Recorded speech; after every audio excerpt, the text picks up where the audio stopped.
Ayan guys, mag-iikot kami, magtutor kami dito ngayon sa dagat. Kasi San Pedro ngayon, kaya ito mag-iikot kami ngayon dito sa Laot. Ayan.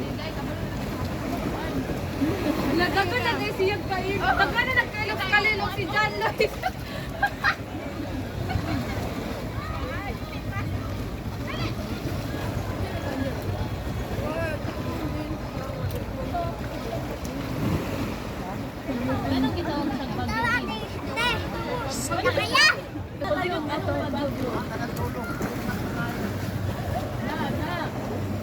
Pwede mo yan. Sakay na na!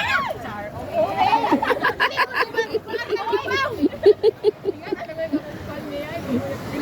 Wala. Dali bang gamot ang mali sa ato. Ang gigulitan ko ato sa imo. Ang always gani. Ang pagmamahal. Isang ina. Hindi